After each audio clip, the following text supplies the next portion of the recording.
السلام عليكم ورحمة الله تعالى وبركاته. مرحبا بكم في مطبخ وتدابير نورة. مرحبا بكل المشتركات. حباباتي، نتمنى الفيديو تاع نهار اليوم يلقاكم بألف صحة وعافية. في الفيديو تاع نهار اليوم رايحين نشوفوا عصير البرتقال مع كذلك مركز عصير البرتقال اللي نقدروا نحتفظوا به، كذلك مع طريقة خاصة للاحتفاظ بالفيتامين سي الموجودة في البرتقال. رايحين نحضروا هذا العصير في وقت وجيز ان شاء الله. حبابتي، تعجبكم طريقتي في تحضيره وإن شاء الله تجربوه. أتمنى لكم مشاهدة طيبة للفيديو.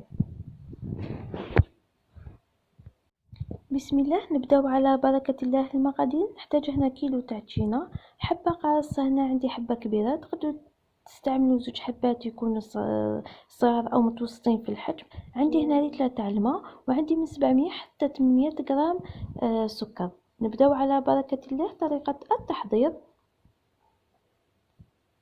نقشر هكذا بالموس، نقشر حبة تاع ليمون، نقشرها مليح. نحاول انني ناخذ غير الطبقة الصفراء، ما نلحقش حتى الطبقة البيضاء.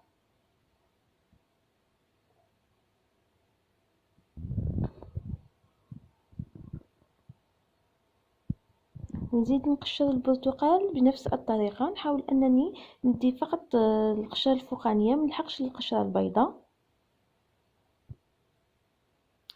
خياتي في طريقتي في تحضير هذا العصير راح تكون: نحضر عصير البرتقال في وقت وجيز قصير، ورايحين نحاولوا كيفاش نستخلصوا كامل المنكهات والزيوت الموجودة في القشور.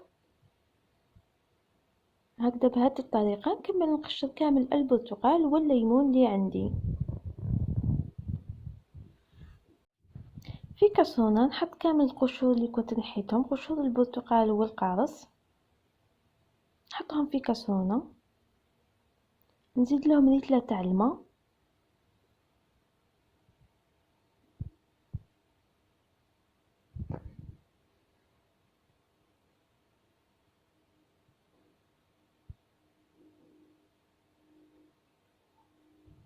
ونحط الخليط القشور تاع القارص مع قشور التشينا والماء، نحطه فوق النار ونخليه برك يرفد غلية ولا زوج.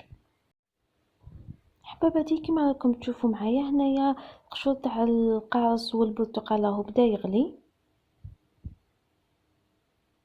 نخليه دقيقة برك ونطفي عليه ونغطيه. دايما نغطيه باش ما تروحليش النكهات اللي الموجوده في البرتقال والقارص، باش ما تتبخرش. وهو سخون الخليط نحط مباشره عليه السكر، نحط هنا من 700 حتى 800 غرام. هنا كميه السكر تبقى اختياريه،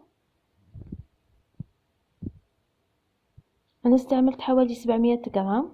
نخلط هكذا الخليط هكذا زوج دقائق او 3، رايحه نلقى هذاك السكر داب كامل، ونخليه يبرد. حتى لازم يبرد كامل الخليط، هذا السكر وقشور الليمون، نخليه حتى يبرد. فباتي كما راكم تشوفوا دقيقة او 2 رايحة نتحصل على السكر يكون داب، وحين نتحصل على سيرو كما راكم تشوفوا. ونخلي هذا الخليط نخليه يبرد.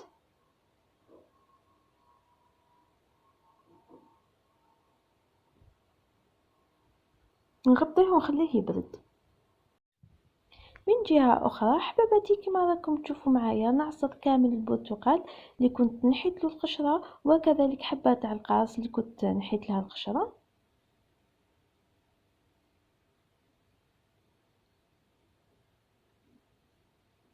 بهذه الطريقة حباباتي رايحة نحتفظ بكمية الفيتامين سي الموجودة في البرتقال وكذلك القارص.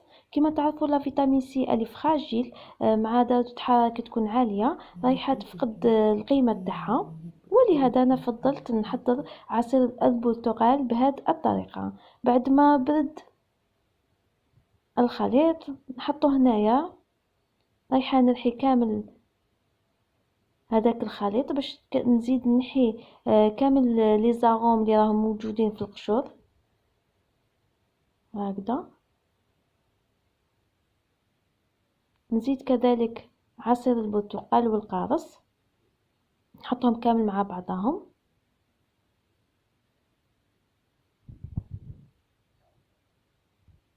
هنا الكمية قسمتها على 2 ونحطهم نرحيهم مليح.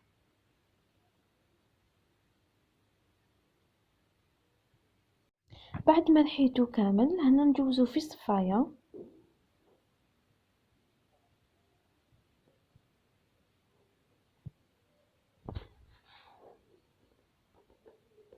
نحاول انني نصفيه كامل.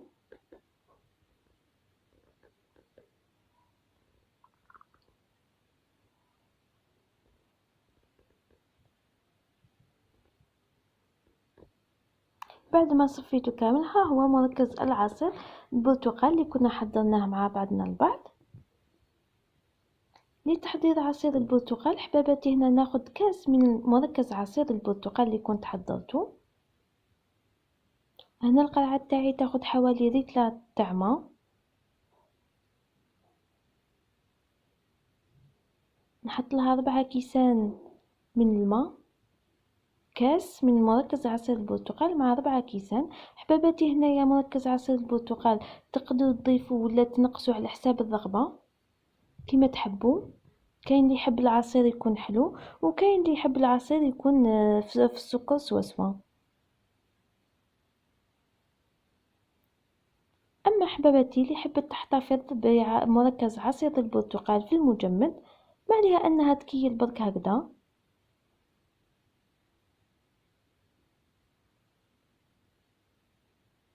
وتحطه في علبة تكون محكمة الغلق هكذا تستغلق مليح باش ما تتسربليش هذيك النكهات. ونحطها هكذا في المجمد نغلقها مليح ونحطها في المجمد.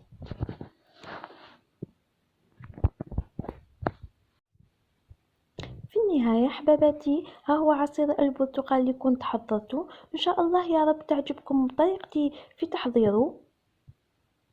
بكمية صغيرة من البرتقال حضرنا كمية كبيرة من عصير البرتقال وكذلك احتفظنا بالفيتامين سي الموجودة في البرتقال. ان شاء الله حبابتي طريقتي في تحضير مركز عصير البرتقال تعجبكم وان شاء الله كذلك تجربوها في وقت قصير. قدرنا نحضر مركز عصير البرتقال وعصير البرتقال بكمية كبيرة. ان شاء الله حباباتي الفيديو تاع نهار اليوم يعجبكم. لأول مرة يزور القناة ما ينساش الضغط على زر الاشتراك. أما أنتم حباباتي شجعوني بلايك وكذلك تعليق. ما تنسوش تبارطاجيو الفيديو مع أحبابكم وأصدقائكم لتعم الفائدة. في النهاية أترككم في أمان الله. إلى اللقاء.